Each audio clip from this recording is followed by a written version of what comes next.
जय जगन्नाथ मु दिवाकर दास आपण मानक प्रणाम करुच्ची। 14 अप्रैल पणा संक्रांति जहाँकि सूर्यंकर मेष राशि को गमन आउ ग्रहण दोष पंचग्रह दोष विभिन्न राशि आपणकर हटुची। तेणु आपणकर कौन रहिबो 12 राशि व्यक्ति विशेष मानकर भाग्यफल जितेबाला 14 अप्रैल सूर्यंकर राशि परिवर्तन हेबो, मेष राशि को सूर्यंकर गमन हेबो। सूर्यंकर जो राहुंकर जो ग्रहण दोष थिला विभिन्न राशि रे विशेष भाव में मीन राशि रे भक्त बंधु आउ सेठी टेंशन दूर हेबो। आ कौन रहिबो 12 राशि व्यक्ति विशेष मानकर सूर्य उच्च रे रहिले, सूर्य उच्च रहिले काम कारबार रे बहुत लाभ हुए। ता सहित आपण मानकर मध्य स्वास्थ्य अवस्था जहाँ खराब रही है सूर्य उच्च रहिले स्वास्थ्य अवस्था आपणकर सुधरी जाए बा भल हुई। आपणकर प्रथम राशि होची मेष राशि व्यक्ति विशेष मानकर कथा आलोचना करिबा पणा संक्रांति बा सूर्यंकर मेष राशि को गमन अप्रैल 14 जहाँ सूर्य लग्न रे आसिले मेष राशिंकर। तेणु एबे टिके आपणकर निश्चित भाव में टेंशन दूर हेबो, स्वास्थ्य रे परिवर्तन हेबो, पेट जनित समस्या आपणकर हेडेज पेन एगुड़िक सब लगी रहे। तो मेष राशि व्यक्ति विशेष मानकर यही स्वास्थ्य अवस्था से निहाती भाव में दूर हेबो।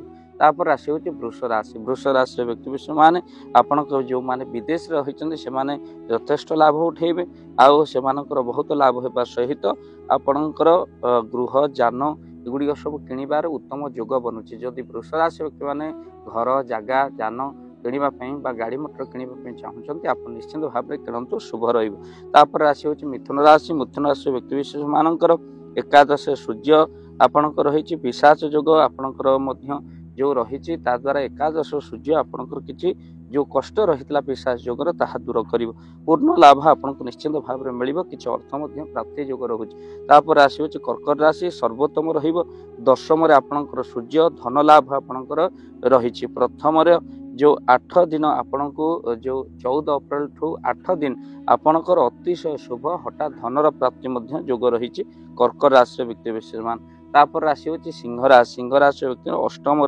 सूर्य जाई नवम रे प्रवेश करचंती आपणकर लोकप्रियता बढ़िबो। सिंह राशि व्यक्ति विशेष मानकर सेमानक दूर यात्रा रही भ्रमण जोग रही हेले दाम्पत्य जीवन कलहरु आपण बंचंतु कोठी मानी जानी मध्यस्थी बिल्कुल भी होंतु नाही।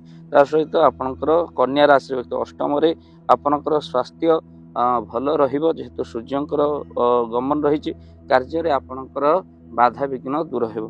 तापर राशि होची तुला राशि धन लाभर जोग रही आउ ता सहित आपणकर मध्य शारीरिक असुस्थता दूर हेबो। बिछा राशि व्यक्ति सूर्य उच्च रहिले सफलता निश्चिंत शत्रु बाधा दूर हेबो। ता सहित आपणकर धनुराशि व्यक्ति विशेष मान विद्यार्थी मानक पई बहुत भल रही। मेष राशि सूर्यंकर गमन पर एमाने जानवाहन रे मध्य अनेक सफलता प्राप्ति करिवे, बिजनेस क्षेत्र रे मध्य बहुत उन्नति से माने प्राप्ति करिवे। ता सहित आपण मन रखि तांतु जो पंचग्रह जोग थिला से मानकर मीन राशि जो थिला जोग ता मध्य दूर होईची। धनराशि व्यक्ति विशेष मान आपणकर जानवाहन लोग जो लाभ आप निहाती भाव उठेबे। तापर राशि होची मकर राशि। घर गाड़ी आपणकर रही वाद विवाद रे आपण माने बिल्कुल फसंतु नहीं। आउ तो सहित मकर राशि चाकरी क्षेत्र में भल जोग बनुची।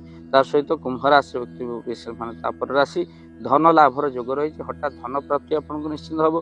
तापर मीन राशि आपणकर टेंशन दूर हेबो जहाँ आम कहूलु पंच ग्रह जोग बा ग्रहण जोग आपणकर राशि मीन राशि हटुची। तेणु निश्चित हठात धन प्राप्ति हम। मीन राशि स्वास्थ्य अवस्था जो खराब रही दूर हेबो। भक्तबंधु वीडियो को निहाती भाव में शेयर करेंगे। यह हूँ मेष राशि को सूर्यंकर गमन पर कौन रही 12 राशि व्यक्ति विशेष मान प्रभाव वीडियो को शेयर करेंगे। चैनल रे जदि नुआ चैनल को सब्सक्राइब कर दियंतु। जय जगन्नाथ। जय जगन्नाथ। धन अर्जन धर्म करी धर्मे प्राप्त नरहरि। जदि आपण मानक धन कौनसी गरीब असहाय रोगी मानक सेवारे लागि परिला जानतु आपणकर रोजगार सार्थक हो गला, आपणकर धनर मध्य बहुत महत्व रहिला। तो आज आपण माने जदि चाहूचंती आपणकर से धन महत कार्य लागू जेमिति कि आमे गोटी एम्बुलेंस करिचु जो एम्बुलेंस प्रतिदिन किछि असहाय रोगी मानक मेडिकल रे पहुंचाए, किछि गरीब अनाथ शिशु मानक मध्य आमे वस्त्र दान करू, किछि रोगी मानक पाखरे पहुंचू जो माने बहुत रोग रे पीड़ित से मानक पाखरे आमे किछि अर्थ आ गरीब लोक मानक सहायता प्रदान करू। ये किछि दिन पूर्वरु आपण माने सहयोग कले आमे मध्य किछि कंबल असहाय मानक पाखरे जाई पहुंची बांटी थिलु। आपण को कृतज्ञता ज्ञापन करने सहित जदि आप चाहूँगी आपण धन आम द्वारा କୌଣସି ମହତ କାର୍ଯ୍ୟରେ ଲାଗୁ ତ ସ୍କ୍ରିନ୍ରେ ଚାଲିଥିବା ନମ୍ବରରେ ନିଶ୍ଚିନ୍ତ ଆପଣ କଲ୍ କରନ୍ତୁ। ଆଉ ଆପଣଙ୍କ ବିବାହ ବାର୍ଷିକରେ, ଆପଣଙ୍କ ପିଲାମାନଙ୍କ ଜନ୍ମରେ, ଶ୍ରାଦ୍ଧରେ ଯଦି ଆପଣ ଦାନ କରିବାକୁ ଚାହୁଁଛନ୍ତି, ଆପଣଙ୍କ ପୁଅ ନାମରେ, ଝିଅ ନାମରେ, ସ୍ତ୍ରୀ ନାମରେ ନିଶ୍ଚିନ୍ତ ଭାବରେ ଆପଣ ଦାନ କରିପାରିବେ। ସ୍କ୍ରିନ୍ରେ ଚାଲିଥିବା ନମ୍ବରରେ ଆପଣ କଲ୍ କରନ୍ତୁ। ଆମେ ଦେବୁ ଆପଣଙ୍କୁ ଫୋନ୍ପେ ନମ୍ବର, ଯେଉଁ ଫୋନ୍ପେ ନମ୍ବରରେ ଆପଣଙ୍କର ଦାନ ପହଞ୍ଚି ପାରିବ। ଆଉ ନିଶ୍ଚିନ୍ତ ଭାବରେ ଆପଣଙ୍କର ଦାନ କେଉଁ କାର୍ଯ୍ୟରେ ଲାଗୁଛି ତାର ମଧ୍ୟ ଭିଡ଼ିଓ କରି ଭାବ ଦିବାକର ଚ୍ୟାନେଲରେ ଆମେ ନିଶ୍ଚିନ୍ତ ଭାବରେ ପକାଇବୁ।